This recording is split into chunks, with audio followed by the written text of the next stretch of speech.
On March 4, 2026, a message of conciliation was broadcast from Tehran, breaking months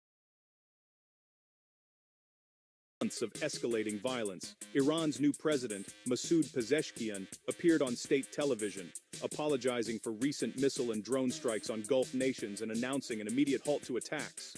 The world watched, stunned, as Pezeshkian's words offered a rare glimmer of hope for de-escalation in a region on the brink of war.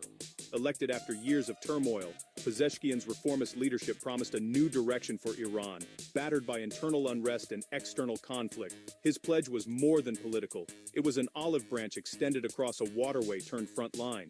The context was dire months of U.S.-Israeli strikes inside Iran, fierce Iranian retaliation, and shattered peace talks in Geneva. For a brief moment, it seemed diplomacy might have a second chance, with Iran signaling readiness to talk, not fight. But the weight of the region's hope rested on whether this promise would hold. Across the Gulf, relief mingled with skepticism as news of Iran's ceasefire spread. For months, Gulf states had endured missile barrages, air raid sirens, and economic paralysis. Pezeshkian's announcement was welcomed by leaders in Riyadh, Abu Dhabi, and Doha as a crucial step toward stability. The prospect of peace meant children might sleep safely and businesses could plan again. Yet the region's optimism was cautious. GCC states had no appetite for war, but their security depended on foreign military bases, making them targets. Military and civilian leaders watched closely, uncertain if Iran's military would obey the president's orders. Analysts debated the sincerity of the offer, but hope briefly outweighed fear. For a moment, the Gulf held its breath, praying this was the dawn of a new chapter.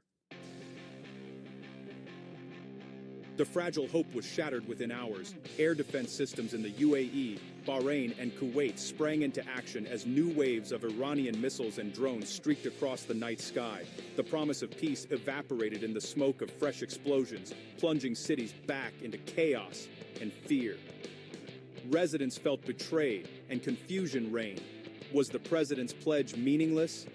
The contradiction was stark, a public apology followed by renewed attacks. Observers scrambled to understand the power dynamics inside Iran.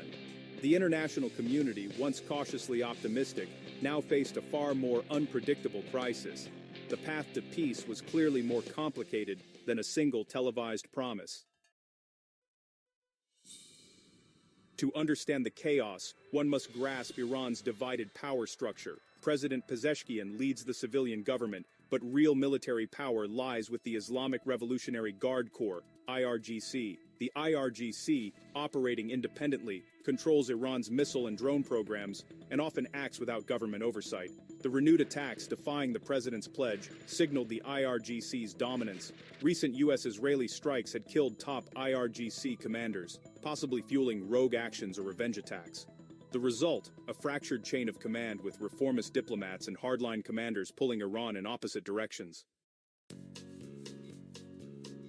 Some analysts saw not chaos, but calculation in Pezeshkian's promise. His pledge to halt attacks included a crucial loophole.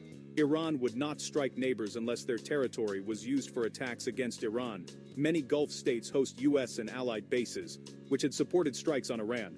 From Tehran's perspective, these countries were co-belligerents, making their bases legitimate targets. The renewed missile strikes, then, were not a contradiction, but an enforcement of this conditional promise. If intentional, this ambiguity was a strategic move, shifting blame and keeping Iran's neighbors off balance.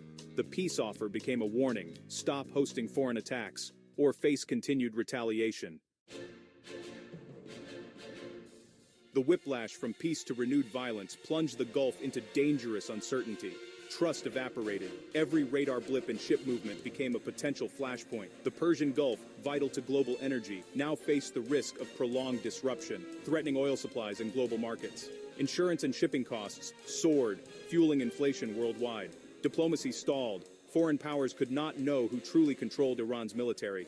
Any deal with Pezeshkian could be undone by IRGC commanders, paralyzing efforts for peace. The world watched, bracing for the next escalation. As the dust settled, one question remained: who truly rules Iran? Is it the reformist president seeking peace, or the hardline IRGC commanders driving conflict? The events of March 4 exposed a deep rift, either a genuine peace sabotaged by the military, or a calculated act of strategic ambiguity. This uncertainty cripples diplomacy. Negotiators cannot trust that any agreement will be honored. The region is trapped in a cycle of hope and violence, with no clear path forward. The world waits to see if Pezeshkian can reign in the IRGC, or if hardliners will push the Middle East toward greater catastrophe. The future hinges on who holds real power in Tehran, a secret that keeps the world on edge.